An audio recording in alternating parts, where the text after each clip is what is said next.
A couple months ago, I interviewed Jimmy Cannon, a good friend of mine who was a 10th Group Green Beret and is now a professional trainer with Black Trident in Austria. Jimmy gave us a great rundown of his Glock, which is a roll-in special type rig with a brake, a magwell, an SRO. The SRO, incredible field of view, but might be the largest optic you can put on a pistol. Jimmy uses the Surefire X400. Also pretty big. It's a light laser combo that puts out a monster 1000 lumens. I own a few myself, absolutely love them. They work really well for rifles or pistols. That said, Jimmy's got the pistol built for his needs. It's a big iron.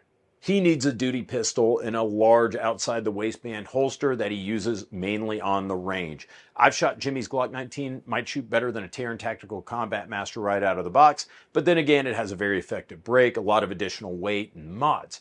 I wanted to make this video to contrast a Glock 19 that I carry every day. It's lighter, it's easier to conceal. Not as effective as Jimmy's Glock, but it's got solid performance modifications.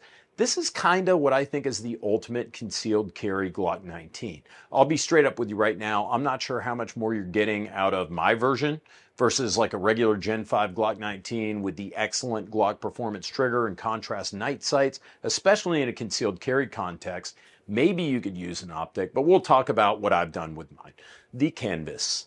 One of the best Glocks ever made, the Vickers Glock 19. Now there are actually a number of Vickers edition Glock models, but only a limited amount of them were made. They all differed slightly. My buddies at Lipsy's right up the street in Baton Rouge financed the Vickers Glocks, and I'm just saying, boys, holler at me down here in New Orleans if you ever want a Reeves edition Glock, you know what I'm saying? The Vickers Glocks all sold out within days, and then shitbags were scalping them on Gunbroker for more than MSRP. I managed to snag one at MSRP years ago. According to Lipsy's old Larison, loved him the RTF2 texture, so do I. RTF2, the most aggressive texture that's ever been on a Glock from the factory, and it only had a short run, sadly. At the time I'm filming this video, there's only one RTF2 Glock on Gunbroker, and the seller's asking $800 for it used. Most RTF2 guns also came with what were called fishgill slide serrations because they look like fishgills. Larry, a man of impeccable taste, did not like fishgill, so he went with regular Glock slides. Some of the variants of the Vickers Glocks had different accessories like extended mag release buttons. I think one of them had a butt plug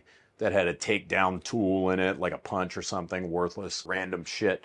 This version, my version, was basically an RTF2 frame with improved sights. That's about it. My lower receiver, box stock, minus the addition of a 3.5 pound Glock connector to give it a slightly lighter and smoother trigger pull. If you're worried about trigger mods, a prosecutor might not notice a 3.5 pound connector because it isn't bright fucking anodized red and it still looks and feels kind of like a stock trigger, and I'm technically using a stock part, so I won't have to worry about my air quotes hair trigger job being used against me in court as proof of my unquenchable thirst for shooting hobos at gas stations.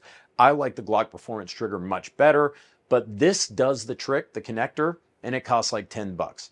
I like the Gen 4 and the Gen 5 mag release much better than the Gen 3, but then again, I've never had an issue with the Gen 3 mag release. I think it's a hand size thing. It seems like people with smaller hands have a hard time with the Gen 3 mag release versus the Gen 4, its larger version, but the Gen 4, Gen 5 release is factually better. I also have the stock slide release. I instinctively charge over the top of the slide anyway, so adding a larger slide release, not really a priority for me. Nothing wrong with installing, say, the factory extended slide release. The slide is where things start to get a little weird. You may notice I have a Zev dimpled barrel in this gun.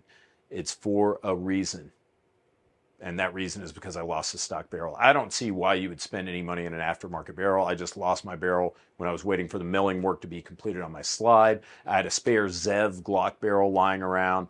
They make good stuff. Why not?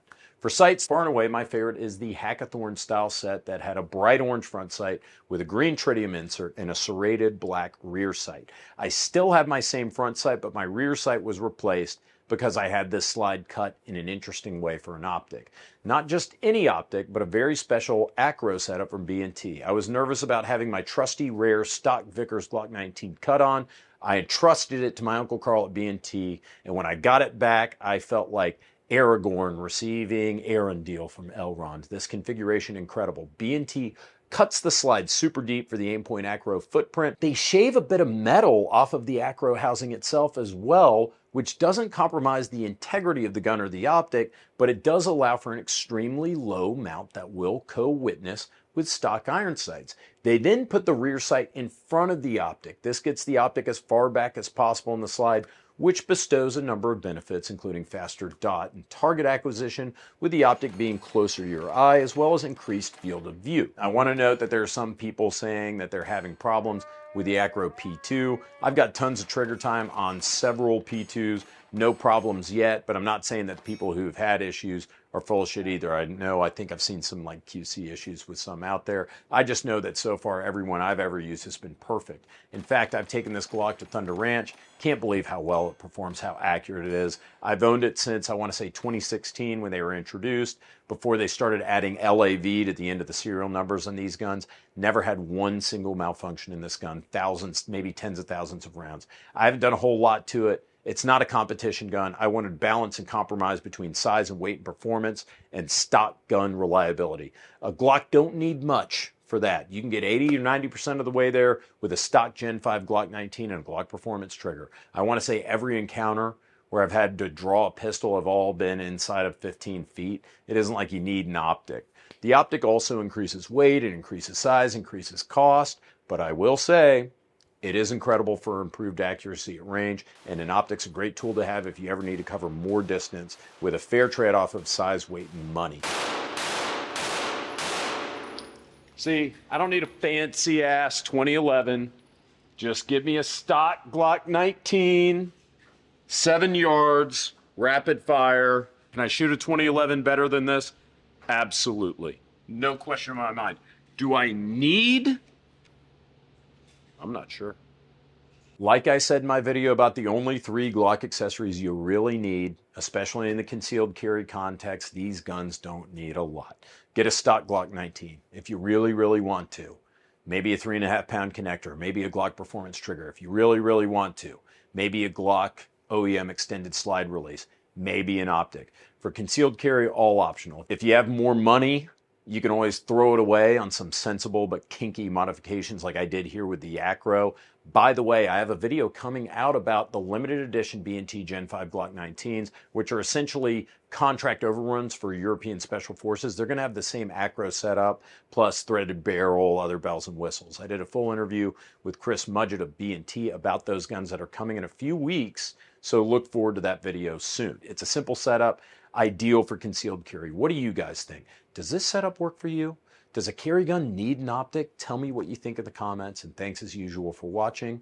Take care.